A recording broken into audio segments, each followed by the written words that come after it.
16 મંત્રીઓના રાજીનામા સરળતાના ભાગરૂપે લેવાયા છે।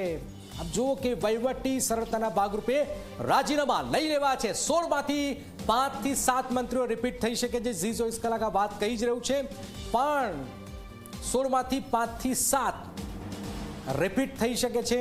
એમાં નામ જે છે એ ઋષિકેશ પટેલ હોય, હર્ષ સંઘવી હોય, બળવંતસિંહ હોય, આજે તમામ જે ચહેરાઓ જે છે એ રિપીટ થઈ શકે છે, પણ 16 મંત્રીઓના રાજીનામા સરળતાના ભાગરૂપે લેવાયા છે।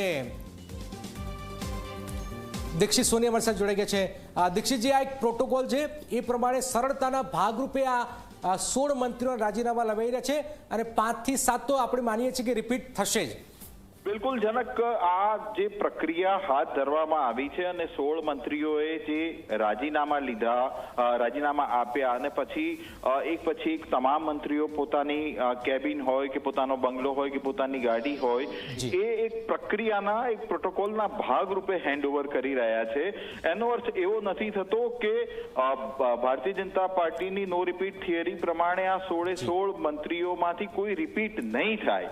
આ જે 16 મંત્રીઓના જે આજે રાજીનામા લેવામાં આવ્યા છે, એ 16 માંથી લગભગ 5 થી 7 એવા મંત્રીઓ હશે જે આવતીકાલે નવા મંત્રીમંડળમાં તમને જોવા ચોક્કસપણે મળશે।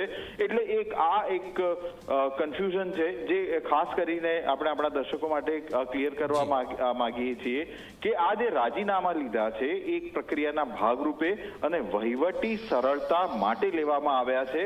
આમાં નો રિપીટ થિયરી નહીં લાગુ પડે। આમાં એવું માનવામાં આવી રહ્યું છે કે આ જે રાજીનામા લેવાયા છે એમાંથી 5 થી 7 મંત્રીઓ આવતીકાલે આ જ ચહેરાઓ, ઘણા એમાંથી 5 થી 7 ચહેરાઓમાંથી એવા ચહેરાઓ પણ હર્ષ સંઘવી જેવા અથવા તો ઋષિકેશભાઈ પટેલ જેવા હશે કે જે લોકો પ્રમોશન સાથે ઉપર જશે।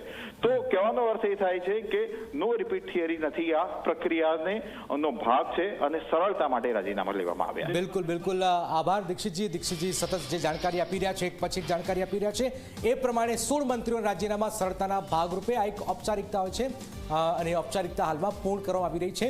વહીવટી સરળતાના ભાગરૂપે આ રાજીનામા લેવાયા છે। આ એક મહત્વપૂર્ણ જાણકારી હાલમાં સામે આવી રહી છે। 16 મંત્રીઓના રાજીનામા લઈ લેવાયા છે, જેમાં 5 થી 7 તો રિપીટ થવાના છે। નામો જે છે એ હર્ષ સંઘવી હોય કે પછી ઋષિકેશભાઈ હોય, એ રિપીટ થવાના છે। પણ આ સ્થિતિની વચ્ચે સૌથી મહત્વપૂર્ણ જે ઘટનાક્રમ બની રહ્યું છે, 16 પૈકી 5 થી 7 મંત્રીઓ ફરી રિપીટ થવાની શક્યતાઓ છે।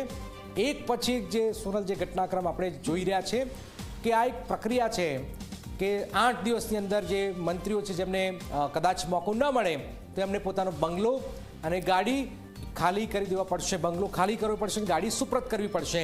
8 દિવસ બહુ ફાસ્ટ આ ડિસિઝન, મોટાભાગે જે મંત્રી હોય 2-4 મહિને 5 મહિને પોતાનો બંગલો ખાલી કરતો હોય છે, પણ ના, એક મેસેજ ક્લિયર કટ આપવામાં આવી રહ્યો છે કે તમારે 8 દિવસની અંદર પોતાનો બંગલો અને ગાડી સુપ્રત કરવી પડશે। જે નવા આવશે એમને સુપ્રત કરવો પડશે।